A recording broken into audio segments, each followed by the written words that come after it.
térmica. Sí, está bien. Es parte de eso. Déjenme admitir a otra compañera. Sí. Acá me están poniendo en el chat lesión en la piel que puede llegar a huesos y músculos. También está bien. ¿Sí? ¿Alguien más quiere dar algún aporte? Bien. No se amontonen. ¿Está? Bien. Una lesión principalmente de la piel. Bien. Sí, es de tejido blando. Sí, porque la verdad que nunca vi un hueso que se quemara. Y estoy pensando, pero puede llegar. ¿Está? Tejido profundo. Podría llegar perfectamente. Qué dolor. Bien, entonces, ¿qué es el paciente quemado o una quemadura? Contando todo lo que dijeron, sí, son lesiones. ¿Producidas por qué? Por elementos de origen térmico. Y cuando hablo de origen térmico, hablo de calor o frío. ¿Está? Pero no queda ahí la definición. También es las consecuencias o los efectos secundarios que producen dichas lesiones. Por lo tanto, una quemadura es una lesión producida por alteraciones de origen térmico, frío o calor. Y además, las manifestaciones secundarias a dichas lesiones, a esas lesiones. En un minutito, Magila, ya te digo. ¿Está? Lo que produce en el organismo. Bien, entonces, para que ustedes, entiendan un poco más, ¿sí? Tenemos que valorar o tenemos que ver la clasificación, porque existen varias clasificaciones, y con las clasificaciones vamos a terminar de entender lo que es una quemadura. Son 4 clasificaciones, ¿sí? La primera tiene que ver con el agente, o sea, el que causa, ¿sí?, la lesión. La segunda, si digo bien, tiene que ver con la extensión de la superficie quemada.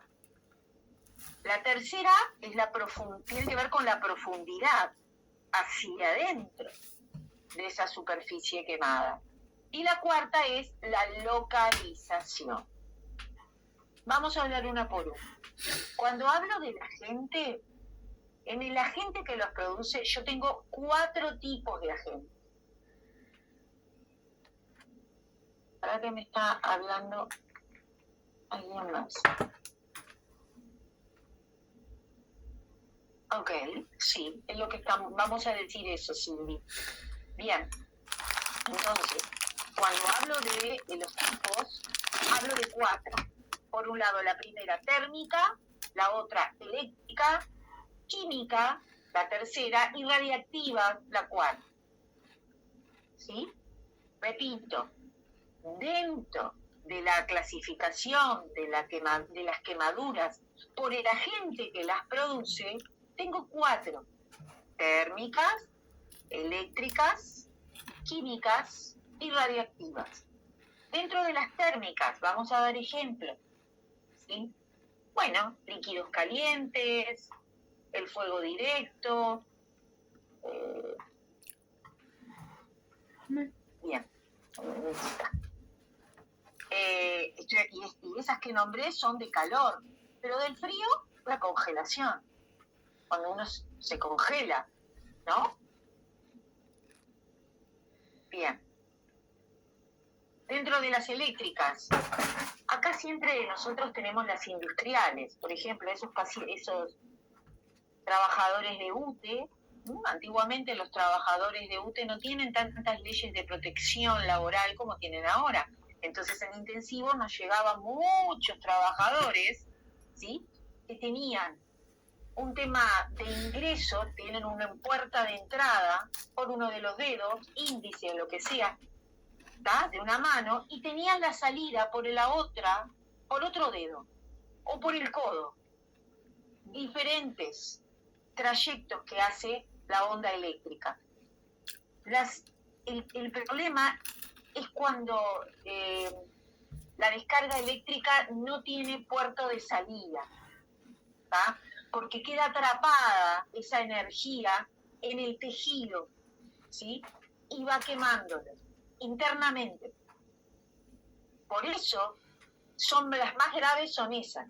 Ahora, las que tienen el ingreso y la salida, como que se manejan de una mejor forma, ¿tá? Bien. Otro ejemplo, las químicas, ácidos, no sé, gases, ¿sí? Y las radiactivas. Las radiactivas, por ejemplo, estoy hablando del sol, la energía solar, de los rayos ultravioletas por el agujero de ozono, inclusive rayos X. Lo que pasa es que nosotros no nos quemamos porque cuando nos vamos a hacer una radiografía estamos segundos expuestos, igual que el radiólogo. Pero son rayos X. Son, si estuviésemos más tiempo, y te hablo de 1 hora expuestos a esos rayos X, podríamos recibir quemaduras. A ver, ¿algún otro ejemplo? En los pacientes oncológicos que reciben radiación por isótopos o radioactivos, cuando se tiene que tratar el cáncer a través de la radiación como tratamiento, también es otro ejemplo. Bien, ¿qué pasa con la clasificación con respecto a la extensión de esa superficie? Se considera que cuando la extensión es mayor al 15%, se considera como un quemado crítico o un gran quemado, ¿sí?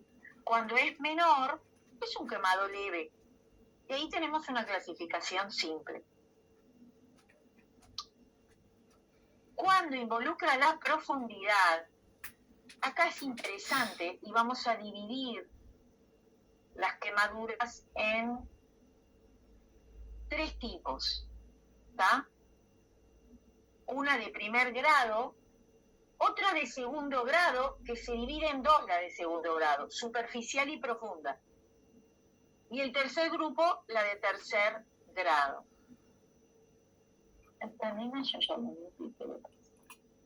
Bien.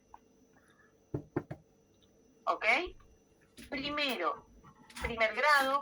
Segundo, que ya vamos a llegar a esa clasificación. Eso tiene que ver con el porcentaje quemado. ¿Ah? Cindy, dame un minuto. Vamos paso a paso. La primera, primer grado, segundo grado, ¿cómo no? Segundo grado, superficial o profunda, y tercer grado. Vamos a ver las características para que les quede bien claro, características, y vamos a ampliar el material. No sé cómo está en plataforma, no recuerdo, pero vamos a clasificarlas bien. Cuando hablo de primer grado, hablo de la epidérmica.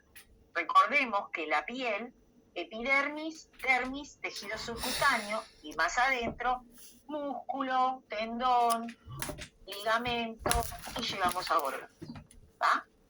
Por lo tanto, en la de primer grado hay una destrucción total de la epidermis.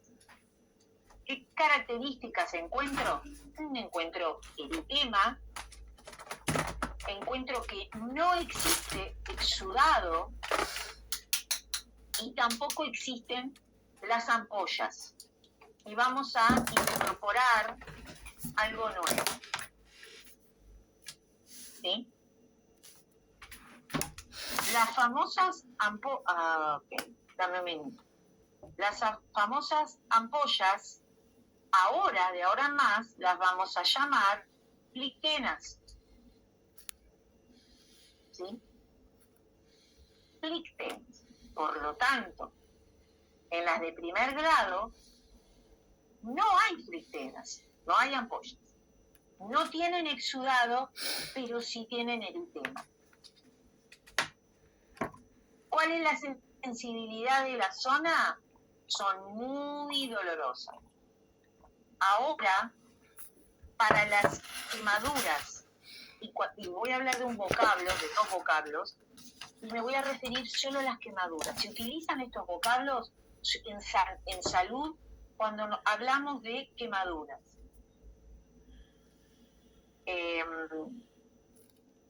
Cuando yo digo que hay, a ver, sí, se los escribo. Cuando yo digo que hay hiperestesia, significa que hay mucho dolor. ¿Ah?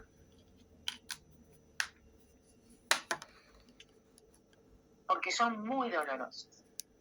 ¿Cuánto curan? Sí, alrededor de 4 a 7 días. ¿Qué curan? Y no deja secuelas. ¿Qué significa que no deje secuelas? Que no te dejan cicatriz. ¿Ah? No te dejan, pero tienen mucho dolor.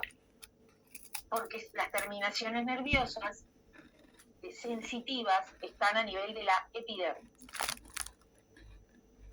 Bien. Vamos por la segundo grado. Y vamos a hablar de la de segundo grado superficial. ¿Está?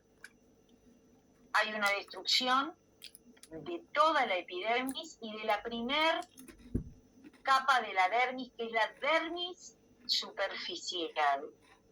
Y vamos despacio. Por acá se complica un poco. ¿Tiene unas características esto? Sí. La característica principal es que hay flictenas. Las flictenas, chicos, no se rompen, salvo que se rompan en forma espontánea. ¿Está? No se rompen, porque las flictenas crean un ambiente propicio, ¿sí? Un microambiente, esas ampollitas, un microambiente para que no se reproduzcan los microorganismos. ¿Está? Por lo tanto, no se abren, no se explotan. Van a explotar solas, por el motivo que sea, fricción, pero no explotarlas en forma voluntaria. A eso le llamo yo. ¿Está? Por lo tanto, van a existir flictenas. Y cuando se abre la flictena, yo voy a encontrar una piel por debajo, roja, una piel roja brillante, te diría. Hay un exudado excesivo acá. Y lo que pasa es que otra de las cosas, y muy importante, es que esta de segundo grado superficial no se queman los pelos. O sea, el folículo piloso se conserva. También es muy dolorosa, por lo tanto tiene hiperestesia, y te diría que va desde la semana hasta 10 o 15 días. Tampoco deja secuelas, siempre y cuando no se infecte. Por lo tanto, si deja secuelas, la de segundo grado superficial, es porque se infectó. Si no, no tiene que dejar. ¿Está? Pasemos a la de segundo grado profunda. Esa de segundo grado profundo, ¿qué es lo que tiene? Hay una destrucción total de la epidermis y también de la dermis, de ambas, destrucción total. También hay flictenas. No se rompen voluntariamente, pero si se rompen, lo que aparece no es una superficie roja brillante, aparece una superficie blancuzca, amarillenta, a veces grisácea, ¿tá?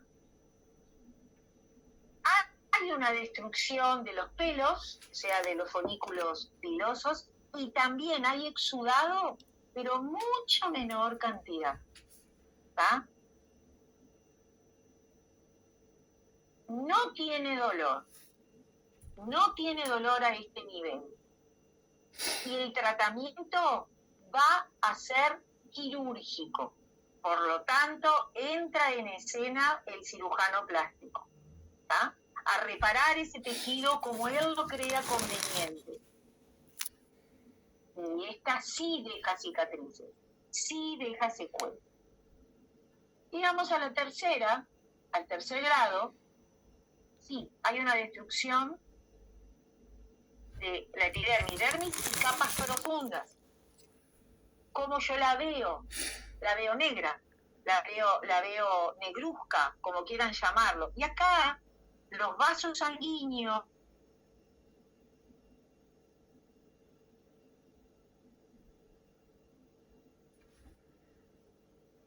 que van a conformar el tapón que impida que se continúe el sangrado. Va a generar un trombo madre. Esa placa de fibrina es un trombo madre sanguíneo. Pero hay algún pícaro de ese trombo madre que se va a desprender.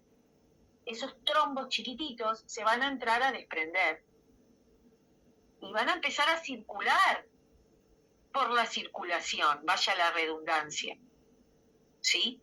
Entonces, esas venas o vasos sanguíneos quedan trombosados. ¿Por qué? Por la presencia de esos trombos sanguíneos, que seguramente se van a impactar en alguna válvula cardíaca o en alguna válvula de miembros inferiores o en alguna válvula de los vasos sanguíneos pulmonares.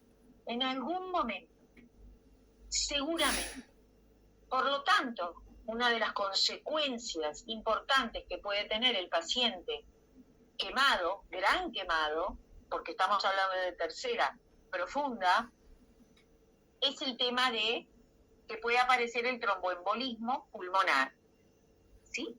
Un trombo desprendido que se impacta en una válvula a nivel pulmonar, ¿tá?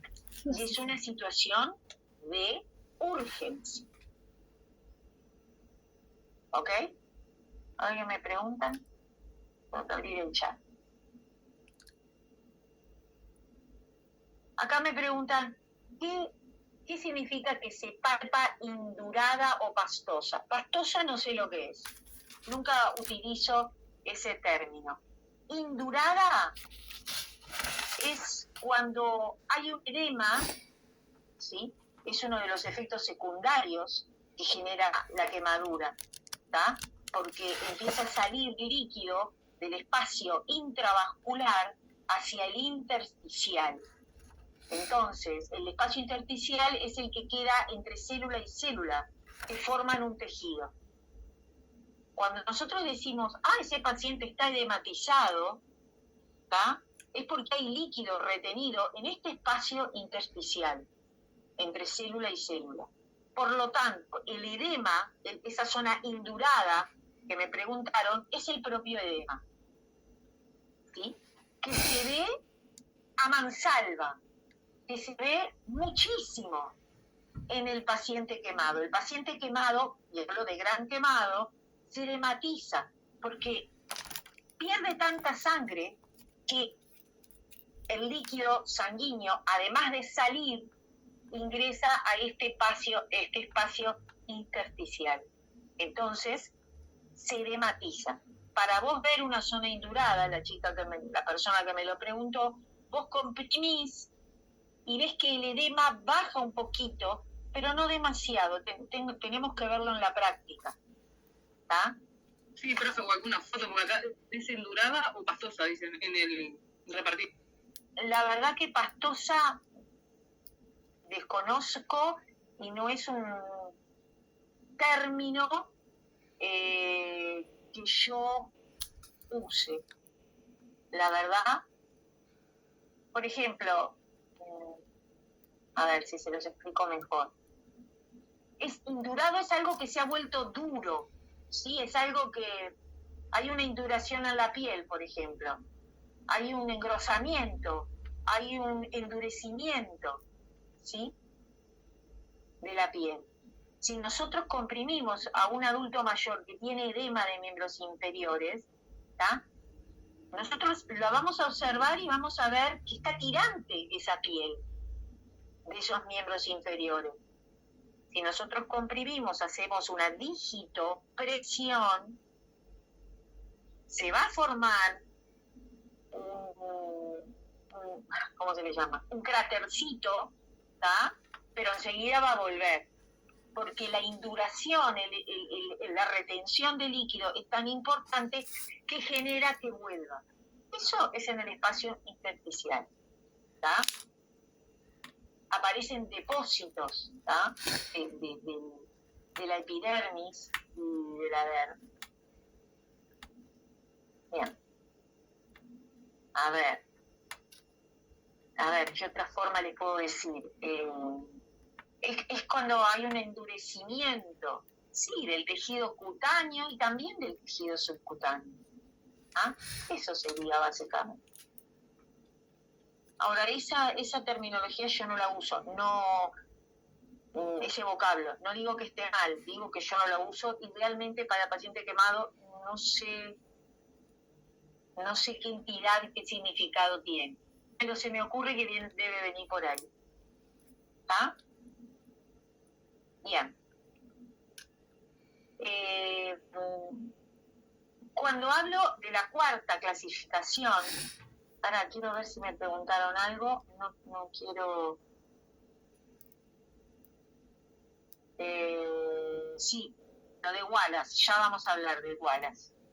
Cuando yo hablo de la cuarta clasificación que tiene que ver con la zona de localización de la quemadura, significa que hay quemaduras que se consideran graves y que diría de gran importancia, ¿sí?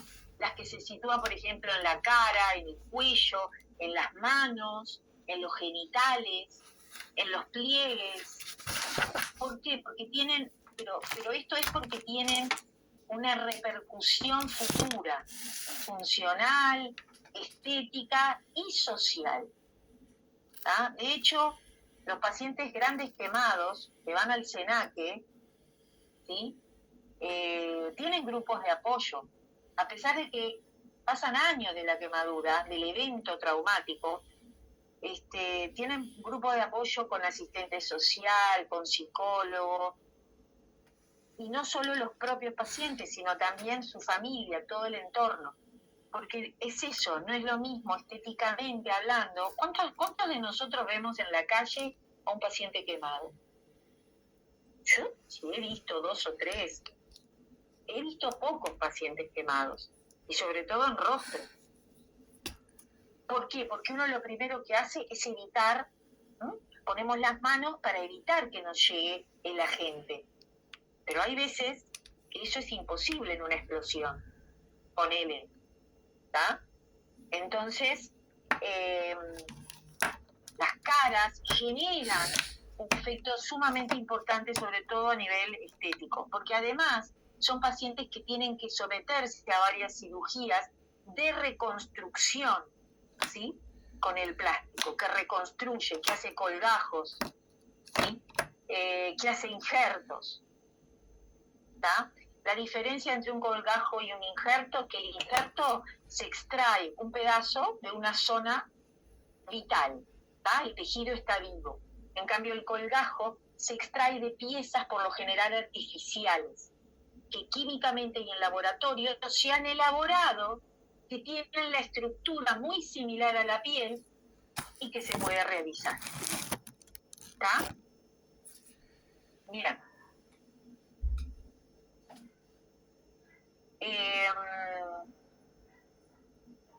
Bien. Esto, siempre en el paciente quemado hay una destrucción, porque fisiopatológicamente hay una pérdida de esa barrera cutánea primero, ¿sí? Entonces, lo que aparece es una pérdida, esa pérdida de la barrera cutánea, o sea, de la piel, provoca un aumento de las pérdidas de agua. ¿Por qué? Porque se evapora. Aparece una pérdida de agua por evaporación, ¿tá? Entonces, esta pérdida de agua, junto con el edema, muchísimas veces, en el gran quemado desencadena el famoso shock hipovolémico. Es característico en los pacientes grandes quemados. Y cuando hay una quemadura de tercer grado, básicamente, va a aparecer una hipoxia a nivel tisular. ¿Por qué?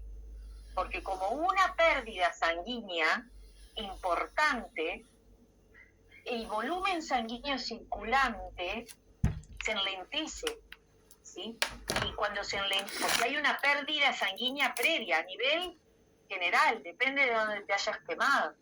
Entonces disminuye el gasto cardíaco. El gasto cardíaco es el volumen de sangre que se eyecta en un minuto por el ventrículo izquierdo. El ventrículo izquierdo es crucial en la eyección de la sangre, ¿no? Y eso lo deben haber visto en anatomía y fisiología, ¿sí? Entonces, nada, no tiene... hay una disminución, entonces el individuo pasa un shock, ¿sí? Hipovolémico por el sangrado que tiene. Y bueno, y a posteriori hay infecciones, ¿sí? Porque la piel es nuestra barrera y nuestra primer puerta de entrada a los gérmenes. Y ni que hablar de las alteraciones a nivel pulmonar que puede dar. Vamos a ver 4 fotos, solamente para que vean, y después les voy a mostrar fotitos, creo que tengo para que vean la diferencia entre la de primera, segundo, superficial y profundo y tercer grado. Primero vamos a ver fotos acerca de cómo quedan las personas dependiendo del agente que los causó. ¿Sí? Compartimos.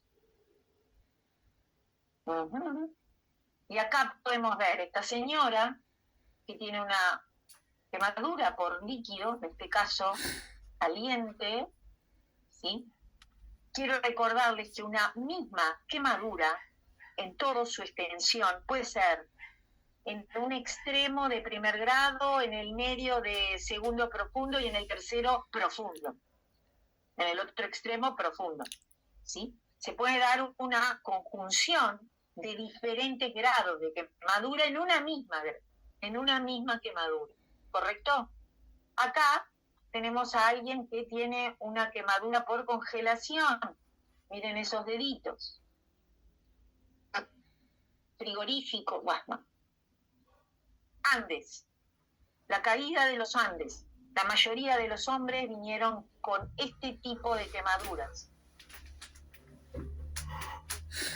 Tercero y cuarto. Acá vemos a un niño, ¿sí? Por fuego. Y esto es eléctrica. Ingresó por el pulgar y salió por el índice. Y en todo su trayecto arrasó lo que encontró a su paso. ¿Está? Que fueron todos estos deditos que estaban en el medio, porque ingresó por acá y tuvo la suerte que salió por acá. ¿Está? Bien. Dejamos de compartir. Ok. Déjenme buscarles las fotos de las quemaduras porque lo tenemos que ver para que lo vean gráficamente, ¿sí? Compartir, a ver, ¿son estas? Tiki. Ok. Más o menos son las que me gustaron más. Google es muy benevolente. Bien, acá tenemos una quemadura de primer grado. ¿Dijimos que era indolora? No. Dijimos que es mucho el dolor, ¿tá? Que no tiene exudado y que tampoco degeneró flictena. Es un eritema simple, básico, y obviamente hay una pérdida de esa epidermis. Nada más. Segundo grado superficial. Bien, dijimos que cuando hay flictenas, abajo aparece ese tejidito rojo rutilante. Ejemplo, es este. Segunda profunda. Acá, señores. Si ustedes ven acá, tenemos en esta misma, tenemos de primera y acá de segunda profunda. O también puede ser segunda superficial y segunda profunda. La diferencia entre, recordemos, básica entre la segunda superficial y profunda es el tema de los peritos. ¿Chamuscados o no? Vamos a ver la tercera, tercer grado. Y ojo, no les puse una que llegara a músculo realmente, porque se ven situaciones más complejas. ¿Está? Buenísimo. ¿Qué medidas nosotros tenemos que tomar frente a aquellos pacientes? Son medidas iniciales, le llamaría yo, ¿está? Dependiendo de la gente. Ahora ya vamos a ver el Wallace. Denme un minuto. ¿Está? Para que entiendan, tengo que darles un orden. Cuando hay un fuego directo, yo voy a tratar de, lo primero que hacer es sofocar ese fuego, con lo que tenga ropas pesadas o no, lo que sea. ¿Está? Eso es lo primero. Y si yo tengo una quemadura por líquido que está hirviendo, agua caliente, lo primero que tengo que hacer es mojarlo en forma abundante, con agua a temperatura natural, el agua de la canilla. No tengo que mojarlo con agua congelada, porque ahora sabemos que el frío también produce una quemadura. Si yo le tiro agua congelada, como he visto cuando trabajaba en móviles, ¿sí?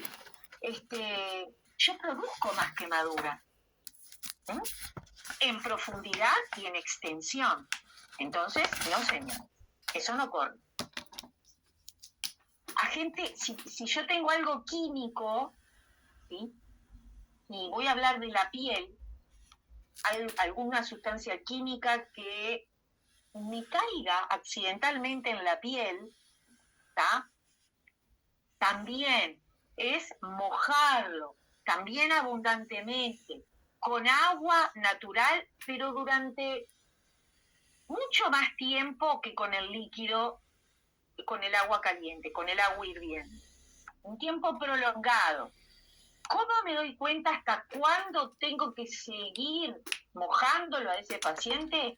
Un buen indicador de eso es cuando el paciente o el usuario que encontraste o en la calle o en tu casa te dice que ya ha disminuido el dolor, que siente que empieza a disminuir el dolor o hay veces que te dice que ya desapareció. Entonces vos dejás de volcarle el agua. Obviamente, si yo tengo la ropa impregnada, ¿sí? Podré tirar un poquitito y suavemente para querer retirarla, pero suavemente y para ver cuánto está impregnada esa ropa. Pero lo que siempre se debe hacer, independientemente de la gente que causó la quemadura y se adhirió la ropa, es recortarlo. Nada más. ¿Qué pasa si tengo un agente eléctrico que produce la quemadura? Lo trato de sacar de la fuente, no agarrándolo. Utilizando madera o plástico son los elementos mejores para utilizar.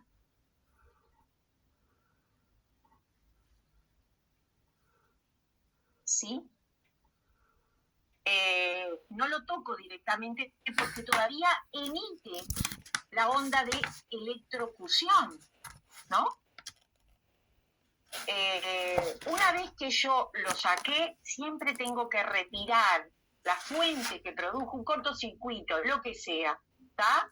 Y siempre trato, chicos, de utilizar lo mismo, o madera o plástico, lo tiro. Si es un artefacto eléctrico de casa, un electrodoméstico, lo mismo, lo saco del lugar, ¿está? Porque yo tengo que tratar de actuar rápidamente, ¿sí? No le puedo tirar agua a los que tuvieron una descarga eléctrica, porque el agua es una excelente conductora de la electricidad. Por lo tanto, el tipo o la paciente o la víctima va a seguir quemándose. Entonces, no, señor. ¿Está?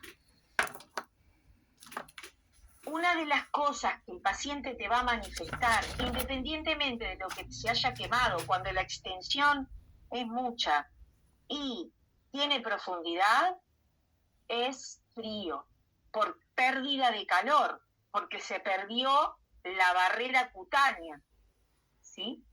Y porque hay una evaporación del agua. Adentro de nuestro cuerpo tenemos litros de agua, entonces se evapora eso. Frío, pérdida de temperatura, hay que abrigarlo. ¿Con qué? Chicos, con lo que se tenga a mano. En las móviles se tienen unas mantas que son aislantes.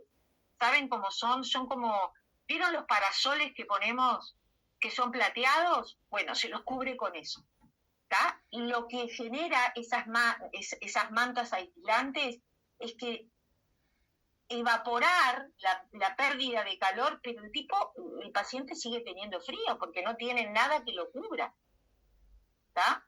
Y imagínense cuando existe dolor. Recordemos que en la que no les dije, no sé si les dije, en las quemaduras de tercer grado, muchachos, no hay dolor. No sé si se los comenté.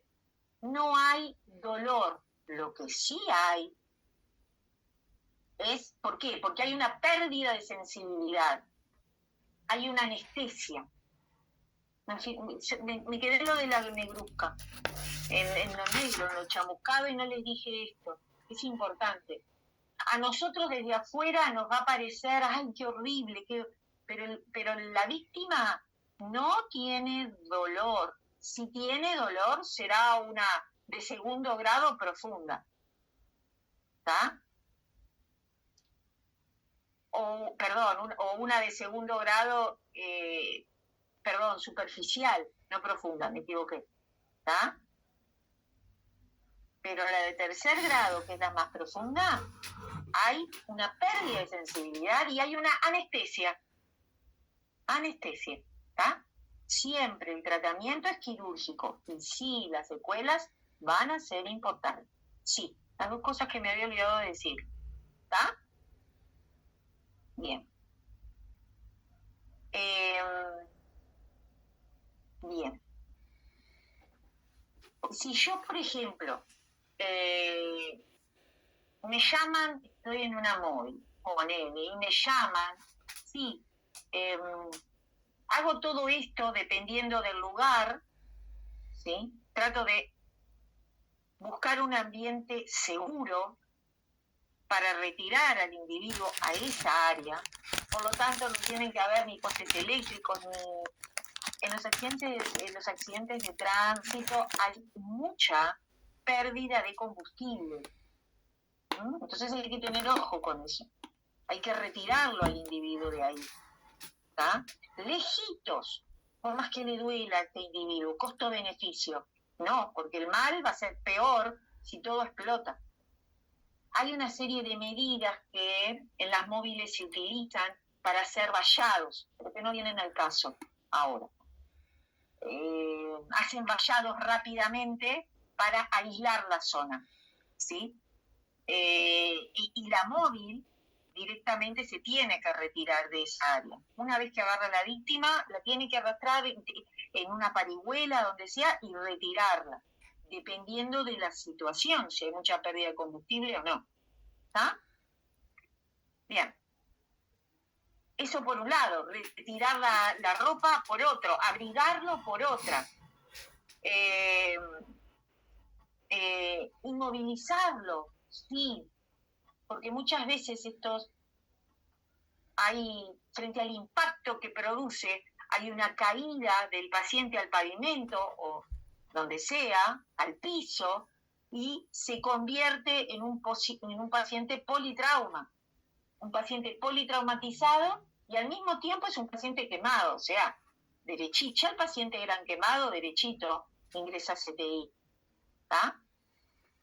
Y el médico y nosotros también hay que valorar la permeabilidad de la vía aérea.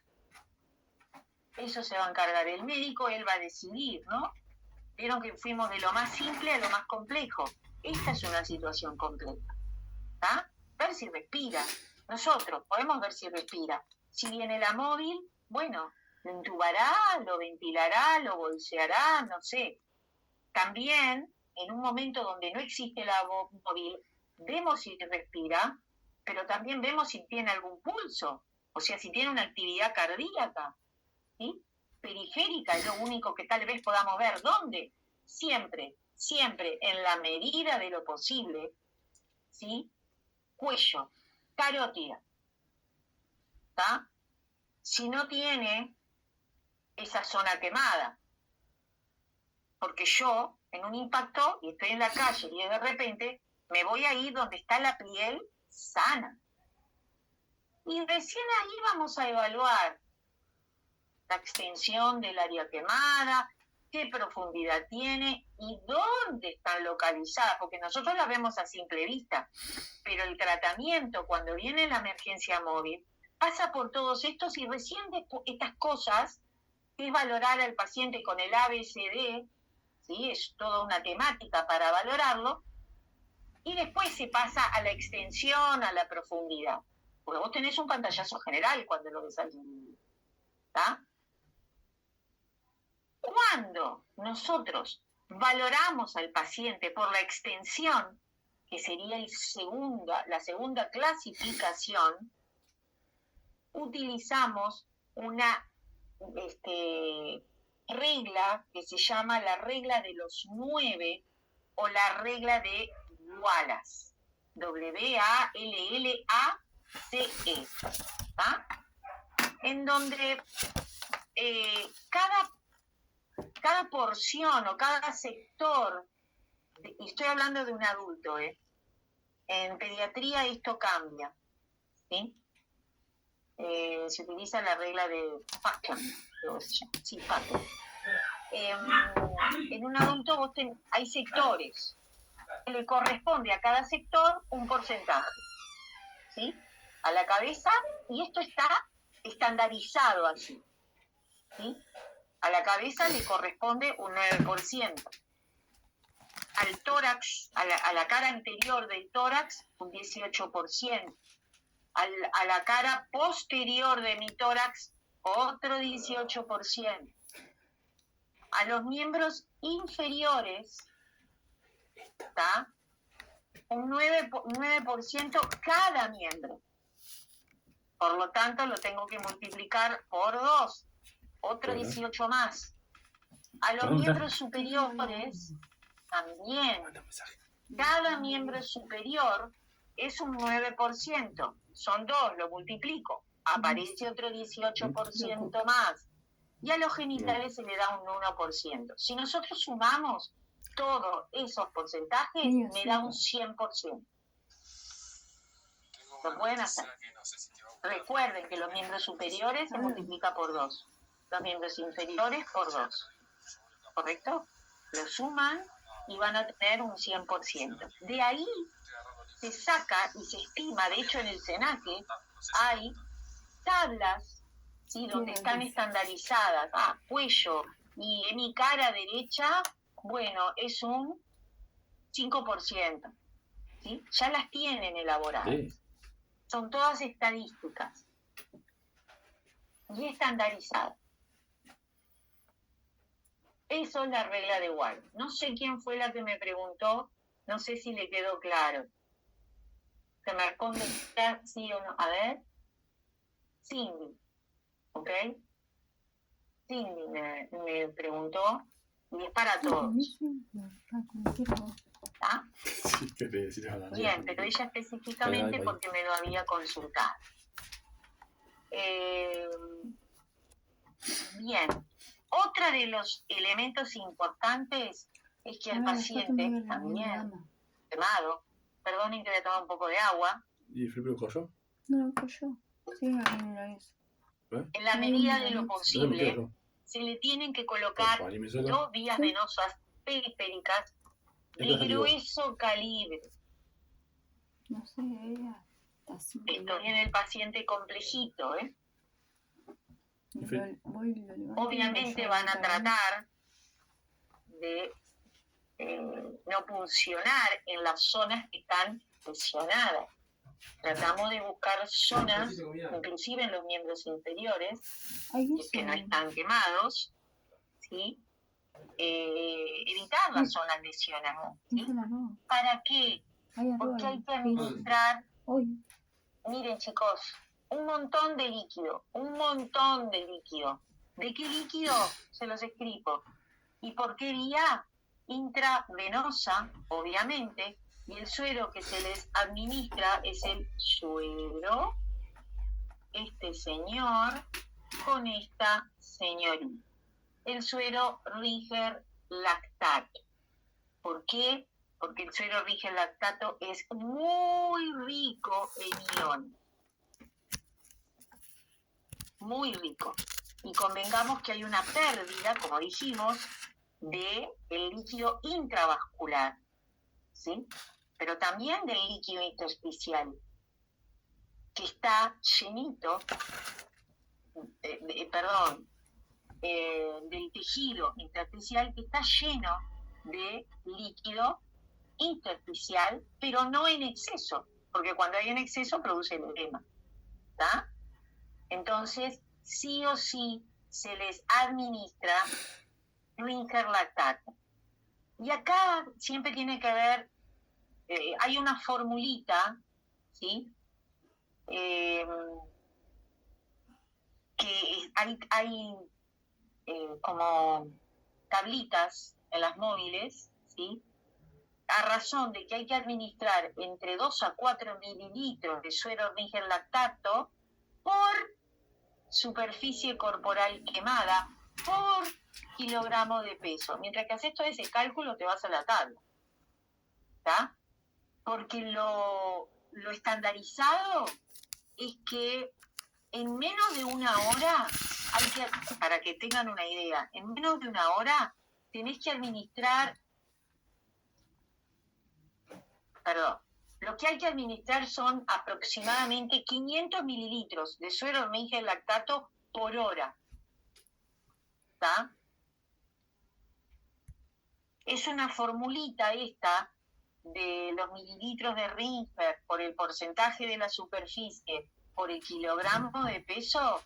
Es una formulita que la aplican solamente los grandes quemados, que dijimos que es cuando la superficie corporal excede al 15%.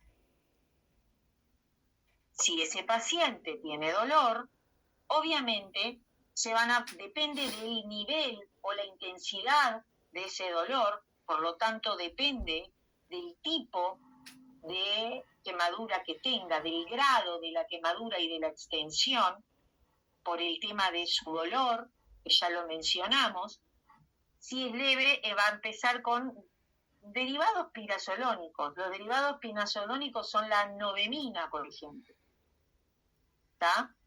O el paracetamol, que ahora viene en intravenosa, en frasquitos de 100 centímetros cúbicos, ¿está? De paracetamol directamente. Cuando el dolor es intenso, obviamente se comienza con opiáceos, ¿sí? Y cuando hablo de opiáceos, hablo de morfina o hablo del famoso tramadol, que es un derivado del opiáceo natural, que es la morfina. ¿Está? Siempre, yo en las emergencias, hay que intentar cubrirlo se lo cubre después que se le calmó el dolor y se lo cubrió con esa manta aislante, se lo cubre siempre a partir de ese entonces, desde ese momento, con sábanas estériles. No tienen sábanas estériles, se abrigará para poder hacer el traslado. Listo, no hay otra historia. Y ahí llegará al servicio que se derive, que por lo general es el SENACE, porque estamos hablando de un gran tema. ¿Correcto? Cuando el paciente llega al SENACE, lo valora el intensivista, el cirujano plástico, el anestesista y obviamente enfermería. Y ahí se decidirá el mejor tratamiento. No hay historia, más historia. ¿Está? Bien. ¿Preguntas?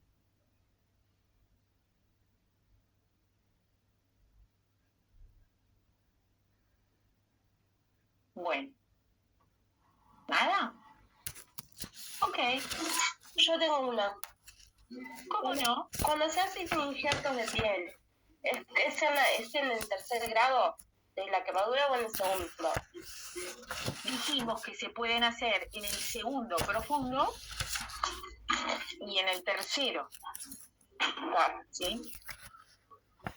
Hay unos, por favor, hay también unos injertos, chicos, que se están utilizando hace bastante tiempo en los centros de quemados, que son escamas de piel, escamas de peces.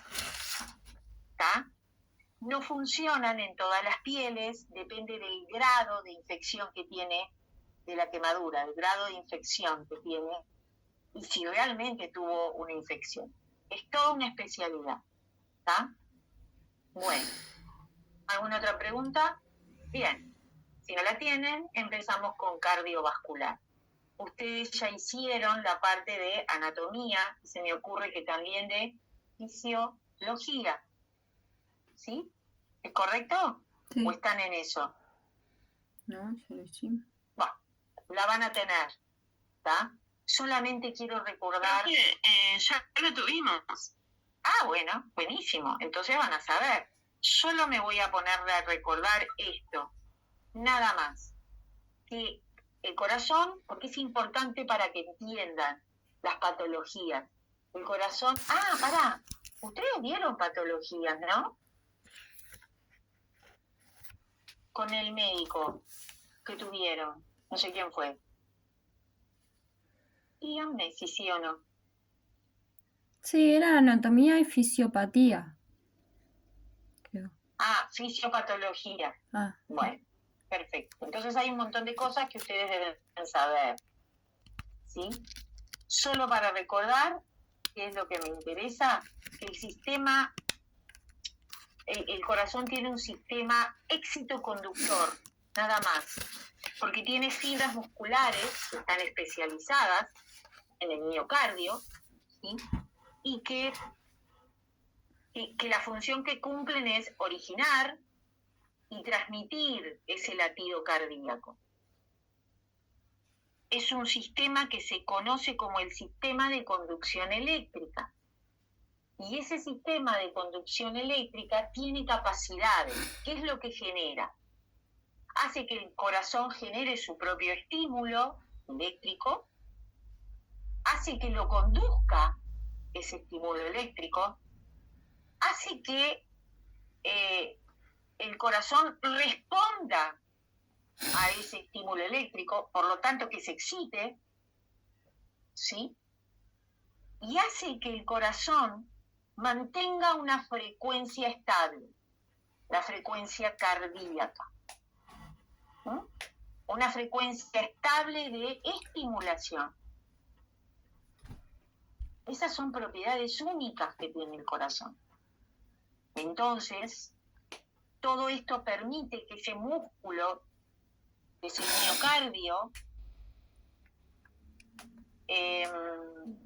pueda realizar la contracción y la distensión. Profe, ¿Sí? Bueno, esto yo hice una pregunta sobre el soplo, ¿viste? Que es una de las partes más importantes también del corazón. Sí, contame. ¿Qué tal que el soplo es operable? En niños, sí, se ve mucho, sí. O sea, y después la persona puede llegar a tener una vida adecuada, ¿no? Sí, totalmente. Los soplos se ven mucho. Hay soplos que son funcionales en pediatría. Por ejemplo, el niño nace con un soplo y hasta determinada, porque hay lo van a ver, hay un agujero, que hay un tabique, el tabique interventricular, que cuando está en el vientre materno, lo van a ver en tercer módulo, ¿sí? Está abierto ese tabique. Entonces hay un agujerito que se llama agujero oval. Y por ahí pasa, está mezclada la sangre venosa con la arterial. Cuando el chico nace, el niño nace, ese agujerito, o ductus también se llama, se cierra. Pero hay veces que no se cierra en su totalidad, se cierra parcialmente, queda como un corrimiento escaso. Muchas veces se resuelve con los años, que genera el soplo, ¿sí? Se puede resolver con los años. Hay veces que no se resuelve, entonces es muy pocas veces, salvo que esté muy complicado el niño en la vida intrauterina, ¿sí? Entonces hay veces que no se resuelve y tiene que ir a cirugía. Pero el soplo es como en realidad es un ruidito, como, no sé cómo decirlo, como un silbidito a la auscultación que aparece en el latido cardíaco. ¿Por qué? Porque el pasaje de la sangre desde la aurícula, sobre todo, de las aurículas al ventrículo y de ahí ser expulsada la sangre, tanto arterial como venosa, es desigual, no es el mismo volumen. ¿Está? Entonces es eso lo que da, lo que genera. Son sonidos, como silbidos. También hay veces que se escuchan como susurros, ¿está? Y es por ese flujo desigual, a veces acelerado, a veces agitado, que se da en el corazón con cada latido cardíaco.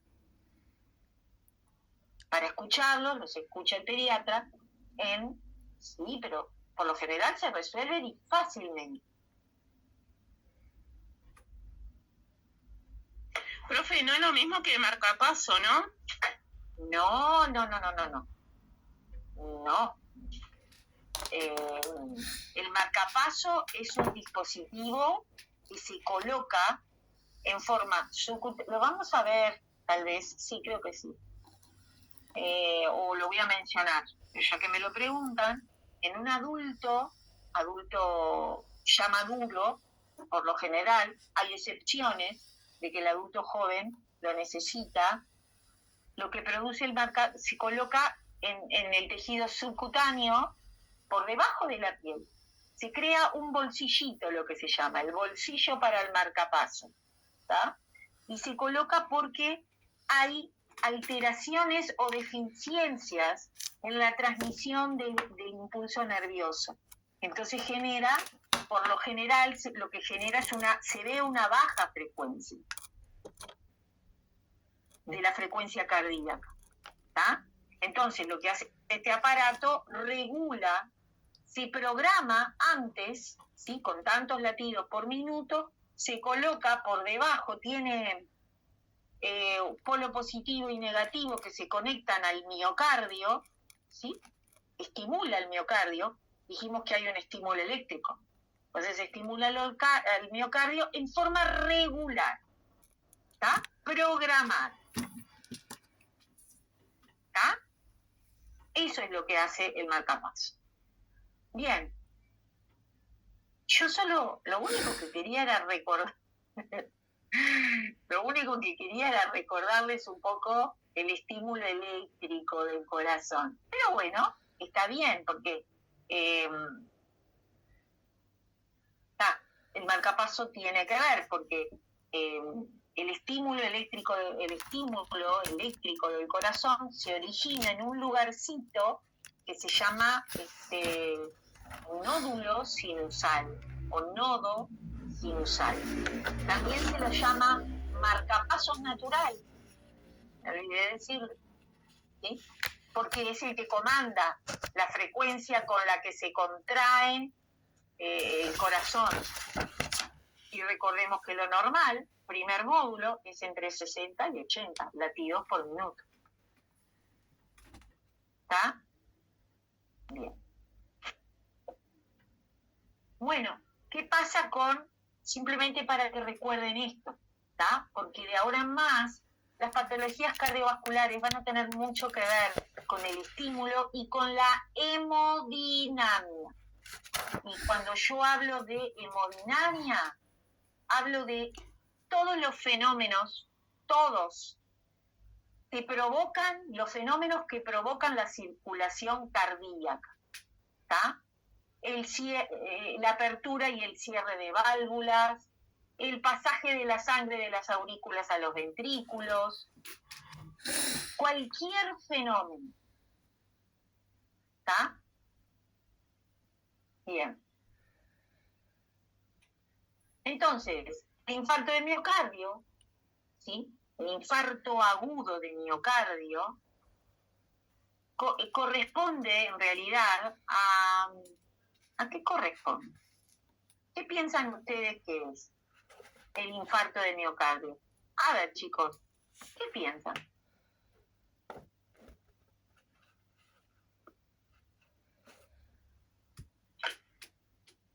¿Parte muerta del corazón, profe? Bueno, te lo tomo. ¿Qué más? ¿Alguien más que ayude? Vamos. No importa si no leyeron, no importa si se equivocan. ¿Qué piensan ustedes de esto? ¿Qué es?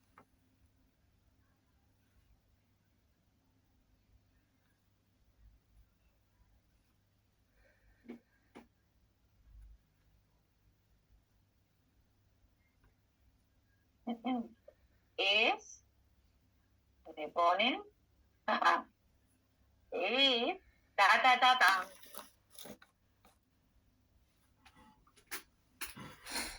Bien.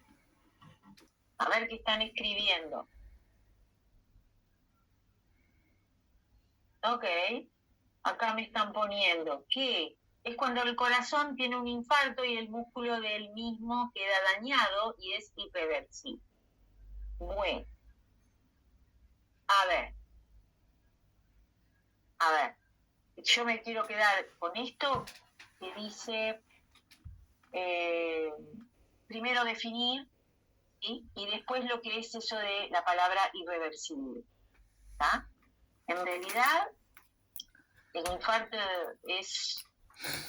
corresponde, ¿sí?, a un área localizada de necrosis del miocardio, ¿sí? O sea, la muerte de un pedacito del miocardio. El miocardio es el músculo cardíaco. El corazón es un músculo, porque tiene la capacidad de contraerse y dilatarse. Entonces, corresponde a un área localizada de necrosis del miocardio, que es producida por ¿qué? Ese es el efecto final, la necrosis. Pero antes, ¿qué se produjo? Se produjo una isquemia prolongada. ¿Y por qué se dio? Vamos de atrás para adelante. ¿Y por qué se dio esa isquemia prolongada? Porque hay una oclusión parcial o total de una arteria. ¿Y de qué arteria es? De la arteria principal del corazón, que es la coronaria. Derecha, izquierda, sus afluentes, pero es la coronaria. ¿Ok? Entonces, de atrás hacia adelante, corresponde a una necrosis del miocardio. ¿Producida por qué? Por una isquemia. ¿Qué es la isquemia? Es una falta de irrigación adecuada al miocardio. ¿Sí? ¿Por qué? Vamos más atrás. Por una oclusión total o parcial. ¿De quién? De la arteria coronaria. Y ahí tienen la definición. Es una necrosis producida por una isquemia. Una isquemia prolongada. Si hay una isquemia prolongada, hay una disminución de la irrigación sanguínea a ese nivel, a ese pedacito del miocardio. ¿Y eso qué conlleva? Que al miocardio no le llegue ni oxígeno ni nutrientes. No solamente oxígeno, ni nutrientes. Factores de riesgo hay múltiples. Alcohol, dieta, sedentarismo, yo qué sé, tabaquismo, hipertensión arterial, diabetes, hipercolesterolemia, colesterol alto.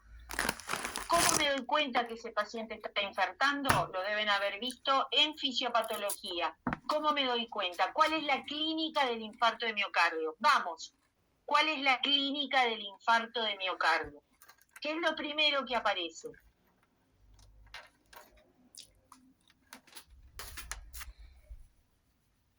Acá me dicen dolor en el pecho. ¿Qué más? Se duerme el brazo. Bien, para un cachito. Describan el dolor en el pecho. ¿Cómo es ese el dolor en el pecho? Porque si yo no sé detectar, sí, ok. Si yo no lo sé detectar, no puedo actuar. No puedo intervenir como enfermero. Es un dolor fuerte, me ponen acá. Sí. Intenso. ¿Escucho? Bien, es un dolor torácico. Falta de aire aparece, profe. Sí. Estoy hablando del dolor primero, ¿está? Porque el dolor puede tener muchas connotaciones. Puede presentarse de muchas maneras en el cuerpo, pero el del infarto de miocardio es único. Y voy a hablar del infarto de miocardio tipo. No voy a hablar de los subtipos, voy a hablar del típico, ¿está? Porque de eso les van a preguntar en los exámenes, inclusive en los orales. Es un dolor torácico y el síntoma más importante es un dolor. ¿Cómo es? Intenso, opresivo y angustiante. 3 vocablos: intenso, opresivo y angustiante. Retroesternal, por abajo del esternón. Tiene una intensidad, más bien una duración variable en el tiempo. Puede durar segundos como minutos. Cuando es intenso, muchas veces se define como un dolor en garra, como que te están metiendo una garra dentro del pecho y te quieren sacar algo. O también dicen que es como una plancha en el pecho. ¡Tac! Sí, eso es lo primero, dolor torácico. Después, y es el típico, después puede venir una irradiación, como dijo el compañero, al brazo izquierdo. ¿Por qué? Porque el corazón está del lado izquierdo de mi tórax, en el hemitórax izquierdo. Inclusive puede irradiarse al cuello, a las mandíbulas, al epigastrio. Por eso da dolores a nivel de la cavidad gástrica, del estómago. Puede irradiarse al dorso, a mi espalda, al hombro o al brazo derecho, también. Pero el típico es el dolor torácico, opresivo, intenso y angustiante, tipo, no sé, en garra o como si fuese una plancha en el pecho que se irradia al miembro superior izquierdo. Y sí, y va a ir acompañado de otros elementos. Elementos que yo puedo controlar neurológicamente o no.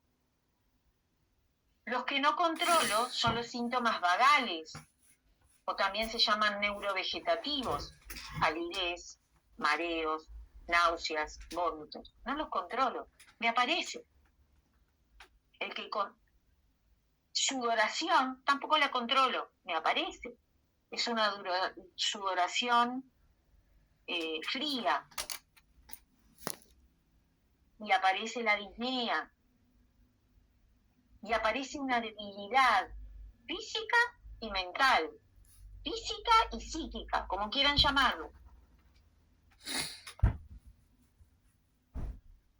A ver qué me escribe. Bien. El dolor, hay veces que aparece el dolor y no aparece el infarto.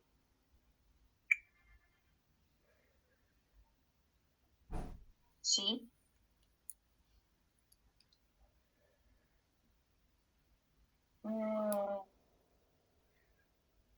¿Me mandaron una imagen?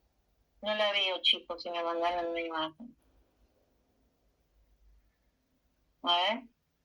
No la estoy viendo. Si me mandaron. ¿Está? A veces puede durar minutos, a veces puede durar más minutos. Y depende de la sintomatología. ¿Sí? Interesante, me dijeron acá, les quería decir, háganme acordar de lo irreversible.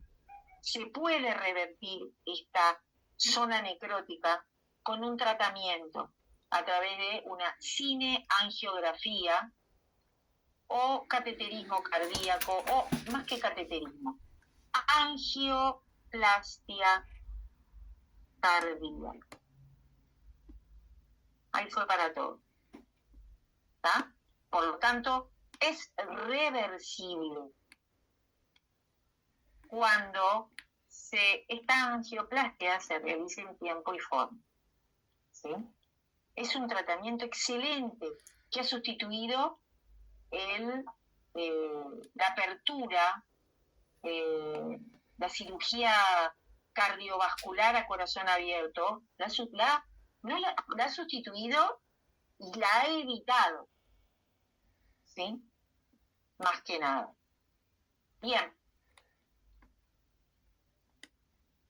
Son pacientes que ingresan directamente a emergencia y de emergencia pasan a una unidad cardíaca.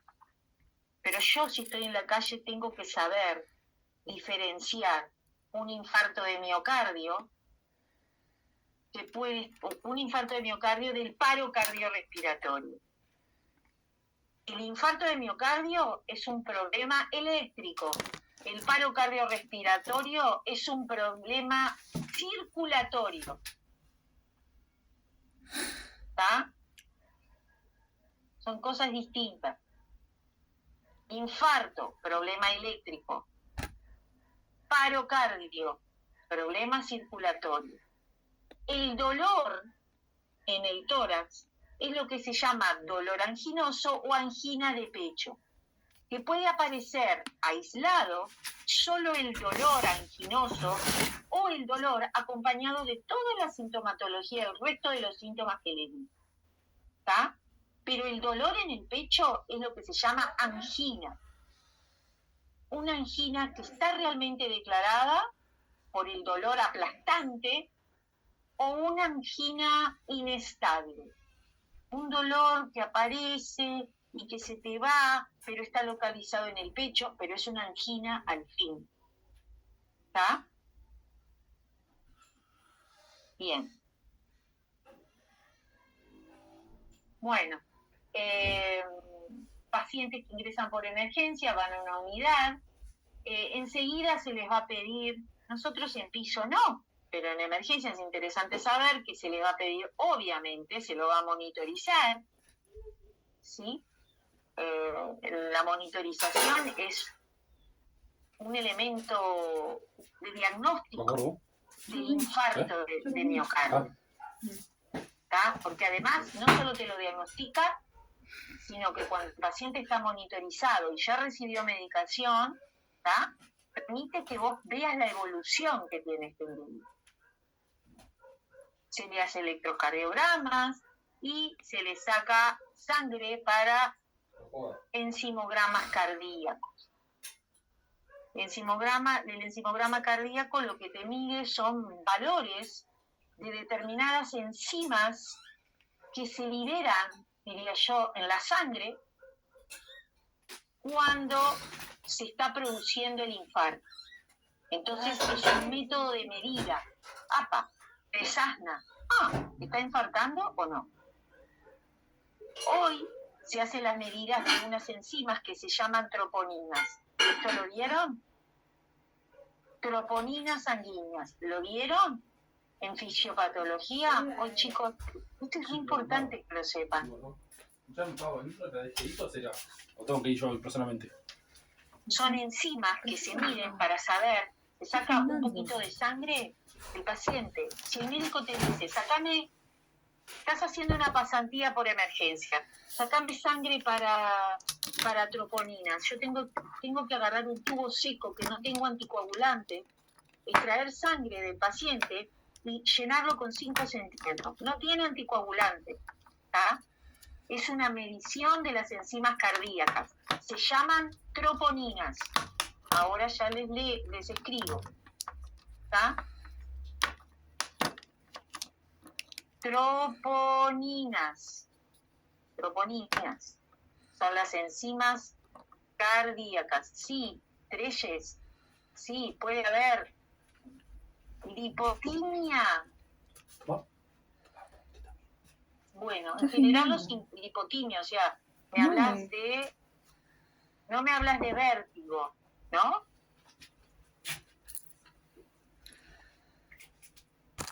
Vos me hablas de lipotimia, o si hay una pérdida breve de la conciencia. ¿A eso te referís? Haceme sí. Ok. Bien. Bueno, entonces sí. Puede haber, no es lo general, pero puede haber, ¿está? Más que nada una debilidad, porque cuando aparece, sí, puede haber, ¿está? Dejémoslo ahí. Por lo general, cuando hay una lipotimia y hay una pérdida de conciencia fugaz, es el paro cardíaco. El infarto vos estás consciente. Y le digo, en general, ¿está? En el 90% de los casos, vos por lo general estás consciente en el infarto. Pero en el paro cardio no. Pero está bien. Ya te entendí. Pero está bien. Es una apreciación de experiencias que tengo. Nada más. ¿Está? Bien, sí hay una debilidad y puede haber una pérdida de conciencia. ¿Está? Bien. Quiero volver a las troponinas. ¿Está? Hay una medición de este nivel de troponinas que se mide, y esto está protocolizado, se mide a las 3, a las 6 y a las 12 horas posteriores al dolor torácico, o sea, posteriores al dolor anginoso. ¿Está? Troponinas, a ver si les digo esto, a ustedes me van a ver si se los digo. Las 2 troponinas que se miden son las troponinas T, es una, lleva ese nombre, y troponina y latina. Tienen que saber esto, porque a nivel, tienen que saberlo, porque enfermería no hace la lectura de del trazado electrocardiográfico o de un monitor. Eso es exclusividad del médico, ¿está? Uno a veces con la experiencia se va formando, depende del área donde estés, y vas detectando determinados ritmos. Pero si a vos te dicen, y estás haciendo una pasantía de emergencia y te dicen, sacame sangre para troponina, tenés que saber lo que es mínimamente, acordarte, opa, esto es en el infarto de miocardio, estará infartando el paciente y ahí vas a abrir los ganchos, porque para algo te lo están pidiendo, ¿está? Pero tenés una orientación, tum, tum, tum, como un tiburón. Si el médico te dice troponina, opa, ya sabes que hay un paciente que está en vías de estar infartando o que ya está el infarto declarado. Tenés que saberlo. También es una pregunta de examen esta. Entonces, son enzimas que se secretan cuando el miocardio está dañado, cuando hay una necrosis. Cuanto más daño se produzca en el miocardio, mayor, cuando viene el resultado de las troponinas, mayor es la cantidad de troponina T e I que hay presentes en la sangre.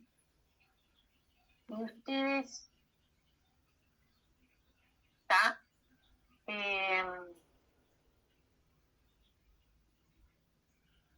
¿Por qué? ¿Por qué tengo que saber que me va a pedir una troponina? Chicos, porque yo soy el que voy a ejecutar la acción de extracción de sangre. Si bien de repente no tengo por qué recordar en qué tubo lo tengo que hacer, tengo que saber mínimamente que las troponinas es porque es un infarto. Y por lo general el valor normal de una troponina normal es entre 0, porque no tienen que existir. Entonces, se considera uno normal entre pinzas, porque las troponinas no tienen que haber en la sangre, pero entre pinzas, un valor normal podría ser entre 0 y 0.5, y les voy a escribir, se las voy a escribir el valor. Entre 0 y, puse mal, va para todos, 0 guión 0.5 diría yo,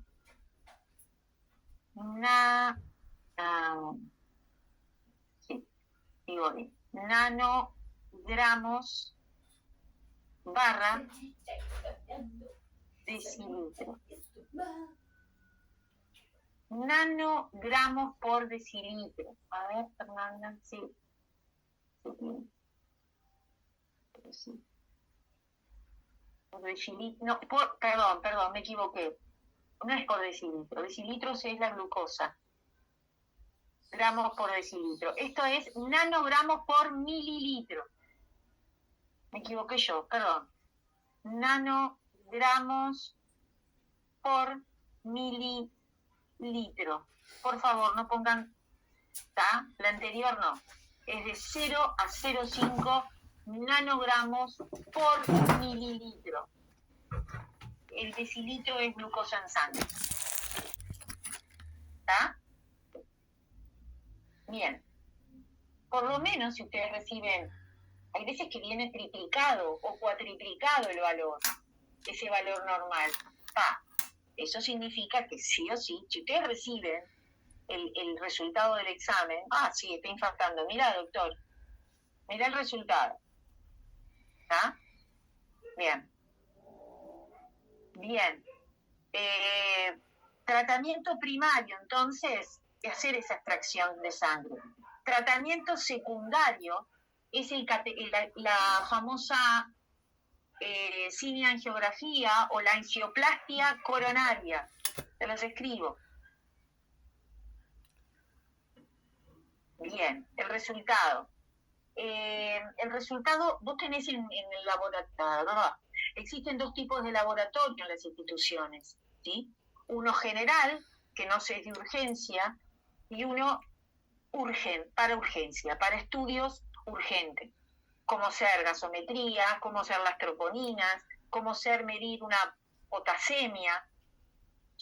Es un laboratorio que se utiliza en intensivo, lo utilizamos en intermedio, un bloque quirúrgico lo utiliza, son áreas especializadas. Emergencia, muchas veces emergencia tiene un laboratorio propio dentro del área de emergencia, en diferentes instituciones, ¿tá? Por lo tanto, te lo van a hacer rápidamente, te demorará 5 minutos, mínimo, ¿tá? Y esto es especulativo el tiempo, porque para detectar, vos lo detectás solamente con el síntoma, con cómo viene el paciente, la actitud que tiene el paciente. Lo vas a confirmar con la troponina y con un trazado electrocardiográfico o con un monitor, ¿sí? Dentro del tratamiento, que tienen que haberlo visto esto, está la angioplastia coronaria, ¿sí? Es un estudio. ¿Saben lo que es? ¿Les hablaron de esto? ¿Sí o no? ¿Sí o no? Hágame no o hágame sí. Porque si no, yo sé por dónde ir. Si no, no tengo idea. Porque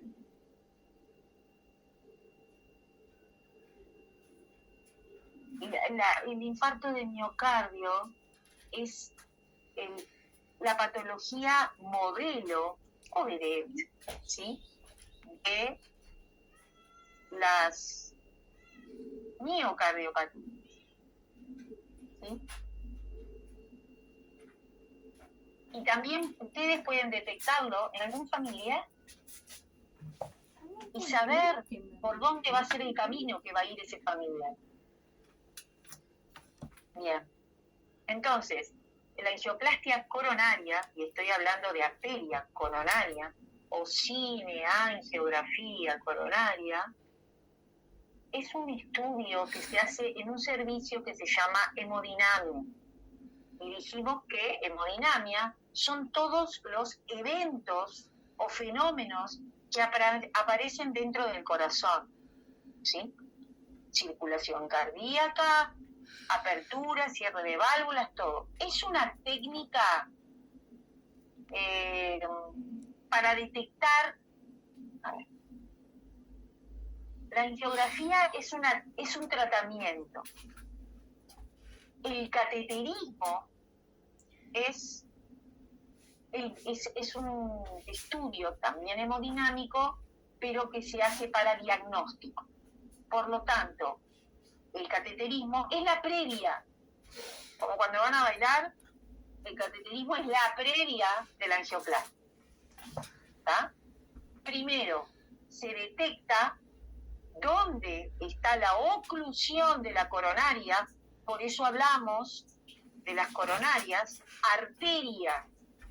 Acá lo que se ocluye en el corazón son arterias, las coronarias, ¿sí? Entonces, el cateterismo detecta el lugar donde la angioplastia hace el tratamiento. Por lo tanto, un cateterismo, si vos llevas al paciente a cateterismo cardíaco, el cateterismo se convierte, si es necesario, en una angioplastia. Porque es un procedimiento prácticamente igual. Nada más que en la angioplastia se hace un tratamiento, en el cateterismo no. ¿Por qué? Porque en la angioplastia se colocan los famosos stents,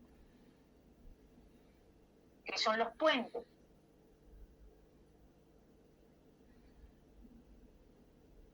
Stent, va escrito. En la angioplastia se colocan los stents, ¿sí? En el cateterismo no se coloca, se visualiza. ¿Cómo? A través de un monitor. ¿Y cómo? Bueno, el paciente es llevado al servicio de hemodinamia para realizar un cateterismo. A través de antiguamente se hacía por la arteria femoral el ingreso del catéter. Hoy se hace por la arteria radial. Es un catéter finito que ingresa por la arteria radial izquierda, ¿sí? Y llega hasta la coronaria, ¿sí? Hasta la arteria coronaria. Y ahí se realiza el diagnóstico de la porción que está del corazón, del miocardio, que está con isquemia o que está necrosada. Como se llegó a la coronaria con ese drenajecito, con ese catéter tiene como una pincita dentro, ¿sí? Que hace en la porción que está complicada de la arteria coronaria, se la sustituye por ese puente, ¿tá? Que se llama stent. Entonces, ¿cuál es el fin del stent? El fin es que se revascularizar, o sea, que se reinicie nuevamente el pasaje de sangre arterial a través de las arterias coronarias. Porque si yo no hago eso, no lo vuelvo perfundible al miocardio. Por lo tanto, ahí estoy haciendo que la lesión no sea irreversible, como dijeron al principio, sino que se transforme en reversible. ¿Ah? Ese es el tratamiento idóneo. Convengamos, chicos, que pasa una serie de... Este es el tratamiento, diría yo, hemodinámico, pero hay un tratamiento médico, ¿sí? Específicamente medicamentoso, vía oral. Lo primero es que ustedes le deben haber sí mencionado el famoso MONA, ¿no? Morfina, oxígeno, nitritos y ácido acetil salicílico, ¿está? Más o menos. Bueno, bien. El tratamiento médico tiene que ver con colaborar con la angioplastia, este stent que se le puso, para que ese stent no se vuelva no se ocluya, ¿tá? Porque ese puentecito que se le colocó es una malla solamente, una malla como fibrinosa, es una mallita, ¿tá? Que es suficiente, que queda dentro de esa arteria coronaria, ¿sí? Entonces, lo farmacológico tiene que ver con antiagregantes plaquetarios, por ejemplo, el ácido acetil salicílico, el clopidogrel, ¿sí? O Plavix también, depende de los laboratorios. Son antiagregantes, no importa que no se acuerden del nombre, de hecho no les van a preguntar los nombres, ¿sí? Pero sí tienen que saber lo que hace cada medicamento. Antiagregante plaquetario. Impiden la agregación plaquetaria en la formación de los trombos. ¿Tá? Impiden que las plaquetas se aglutinen y se unan entre sí, porque si se unen entre sí van a producir otra oclusión. Y es lo que no se quiere. ¿Tá? Otro grupo de medicamentos son beta bloqueantes. ¿Para qué? Para que el latido cardíaco o el latido del corazón se haga más lento. Entonces, el corazón necesita menos fuerza para latir. Por lo tanto, el músculo cardíaco va a necesitar menos oxígeno. ¿Qué es lo que le está faltando? porque como no les llega suficiente sangre, le está faltando oxígeno. Y esa sangre, ese oxígeno llega a través de la sangre. Entonces, los beta bloqueantes bajan la frecuencia cardíaca, la frecuencia cardíaca, disminuyen la frecuencia del miocardio, para que ese miocardio no necesite tanto oxígeno para contraerse y dilatarse. ¿Está? Otro grupo que se utiliza, ya estamos entrando a farmacología y cerramos, déjenme ver un poquitito, sí. A ver, ¿qué más? ¿Qué otro grupo? Sí. Otro grupo que se utiliza son los nitritos. Son, lo que hacen los nitritos es dilatan, vasodilatadores, hacen que las arterias, las coronarias, se agranden, la luz, ¿está?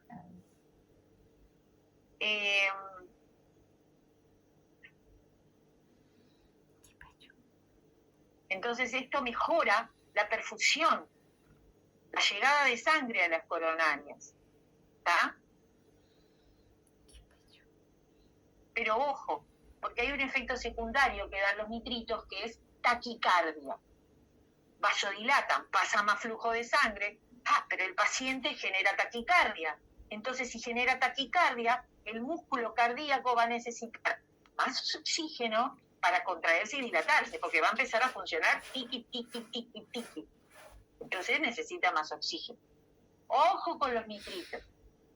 Otro grupo que se utiliza, que me tengo que ir acordando, son los IECA, ¿sí? Los famosos antihipertensivos, ¿sí?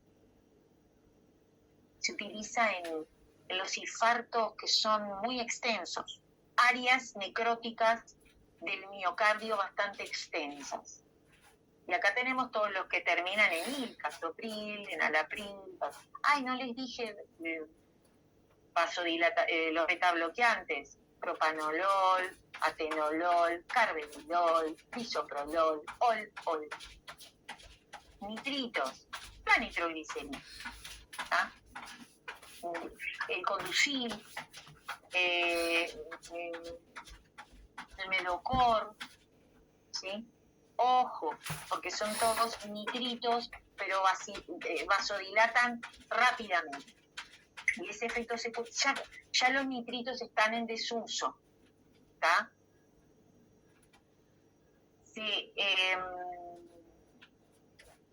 Se ha sustituido el nitrito por un cachito, por el captopril, ¿está? Que son becas. Abajo de la lengüita, ¿sí? Vieron, antiguamente se colocaba, o hace un tiempo atrás, se colocaba el famoso Conducil, una pastillita chiquitita, rosadita, de 5 miligramos. Hoy, como tiene ese efecto secundario, el Conducil, porque es un nitrito, se ha sustituido por el captopril. Se coloca abajo de la lengua también, pero baja la presión arterial progresivamente. Otro grupo que se da, y acá van a ver que se da, por eso es que empiezo por el infarto, porque se dan todos los grupetes, se pueden dar todos los grupetes de fármacos cardiovasculares. Y cerramos un poquito acá. Los calcioantagonistas, ¿sí? Bloqueadores de los canales de calcio, ¿está? Lo que hacen es que disminuyen la tendencia que tienen, para que lo entiendan, la tendencia que tienen las coronarias a estrecharse, ¿está? Es como un precursor. Abren el paraguas antes los calcioantagonistas. Opa, no, te voy a dar para que no te estreches, no llegues a la vasoconstricción, ¿está? Entonces esto posibilita que el corazón trabaje menos. Entonces también se van a descender las necesidades de oxígeno. Si ustedes observan, todos los medicamentos que mencionamos apuntan a bajar las necesidades de oxígeno del miocardio, ¿está? Para que el corazón trabaje menos. A través de diferentes caminos, pero ese es el objetivo. Porque cuando disminuye el oxígeno, van a reducir la presión arterial. Nifedipina, amlodipina, diltiazem, ¿verdad? Bien. A ver, espero que les haya servido, ¿está? Lo que hablamos hoy. Y que no quede en una bolsa y que quede ahí olvidado. Espero, ¿está? Traté de ser lo más compacta posible porque yo parto de la base de que ustedes tuvieron ya anatomía y fisiopatología, ¿está? Tal vez me extendí un poquito, tal vez no tanto, tal vez menos, pero bueno, espero que les haya servido. Así que nos volvemos a encontrar